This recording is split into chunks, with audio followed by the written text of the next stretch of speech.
Hello friends, welcome to spice adventures. இன்னைக்கு நம்ம சேனல்ல எக் கொத்து பரோட்டா எப்படி செய்யறதுன்னு பார்க்க போறோம். நிறைய பரோட்டாவோ இல்ல சப்பாத்தியோ இருந்துச்சுன்னா அதை இப்படி பிச்சு போட்டு சால்னா ஊத்தி செஞ்சு சாப்பிட்டு பாருங்க, உங்க எல்லாருக்கும் ரொம்ப பிடிக்கும். பரோட்டா எப்படி செய்யறது, என்ன பரோட்டா எப்படி செய்யறது, சிக்கன் சால்னா எப்படி செய்யறது அப்படின்லாம் ஆல்ரெடி வீடியோ அப்லோட் பண்ணியிருக்கேன். அதை பாருங்க. ரொம்ப ஈஸியா வீட்லயே கடை டேஸ்ட்ல எப்படி செய்யணும்னு சொல்லியிருப்பேன். லிங்க்ஸ் டிஸ்கிரிப்ஷன்ல கொடுத்துருக்கேன். நீங்க இந்த சேனலை ஃபர்ஸ்ட் டைம் பார்க்குறீங்கன்னா மறக்காம சப்ஸ்கிரைப் பட்டனை ப்ரெஸ் பண்ணிட்டு பக்கத்தில் இருக்க பெல் ஐக்கானையும் ப்ரெஸ் பண்ணுங்க. அப்பதான் எல்லா நோட்டிஃபிகேஷன்ஸும் உங்களுக்கு உடனே வரும். எக் கொத்து செய்யறதுக்கு ஒரு பேன் எடுத்து மீடியம் டு ஹை ஃப்ளேம்ல ஹீட் பண்ணுங்க. பேன் சூடானதும் 3 டேபிள் ஸ்பூன் ஆயில் ஊற்றிக்கோங்க.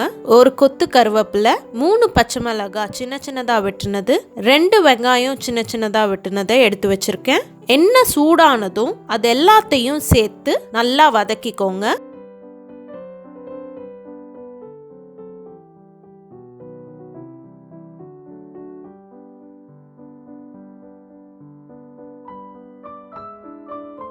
வெங்காயம் வதங்குறதுக்கு தேவையான அளவு உப்பு சேர்த்து நல்லா வதக்கிக்கோங்க. ஒரு 2 நிமிஷம் போல நல்லா வதங்கினதும் வெட்டி வச்சிருக்க தக்காளியை சேர்த்துக்கலாம். நான் ஒரு 2 தக்காளி கொஞ்சம் மீடியம் சைஸ்ல வெட்டி வச்சதை சேர்த்துருக்கேன். இதுக்கு நல்லா வேகணும்னு அவசியம் இல்லை.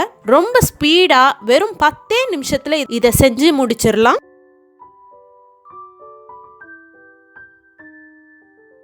லைட்டா வதக்கிட்டு 1/2 டீஸ்பூன் வத்தத்தூள், 1 டீஸ்பூன் தனியாத்தூள், 1 டீஸ்பூன் கரம் மசாலா, 1/4 டீஸ்பூன் மஞ்சத்தூள் சேர்த்து நல்லா வதக்கி விடுங்க.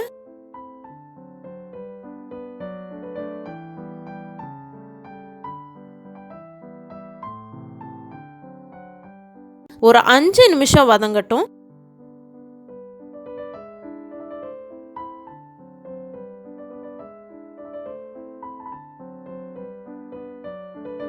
பச்சை வாசனை போனதும் நடுவுல 3 முட்டையை உடைச்சு ஊத்தி அதுக்கு தேவையான அளவு உப்பு சேர்த்து நல்லா ஃப்ரை ஆகுற வரைக்கும் வதக்கிக்கோங்க.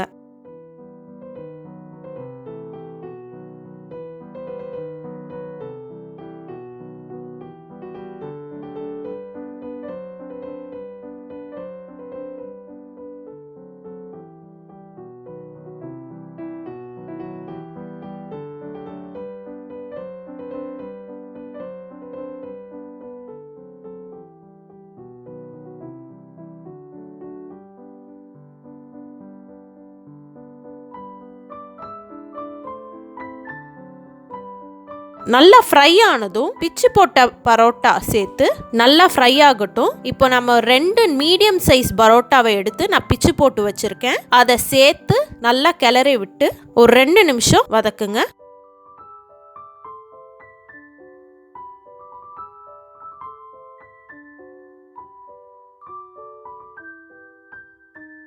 இதை அப்படியே சாப்பிடலாம். அப்படி இல்லைனா அதோட ஒரு குழிக்கரண்டி சிக்கன் சால்னா சேர்த்து நல்லா கிளறி விடுங்க. எக் கொத்து ஆல்மோஸ்ட் ரெடி ஆயிடுச்சு. இதில் கொத்தமல்லி சேர்த்து ஸ்டவ் ஆஃப் பண்ணிட்டு இறக்கிடலாம்.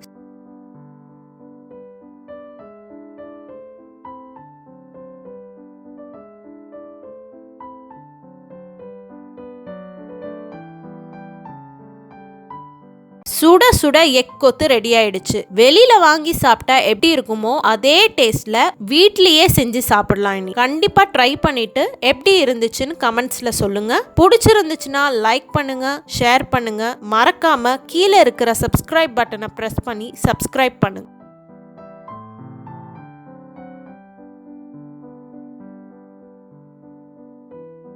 Thanks for watching.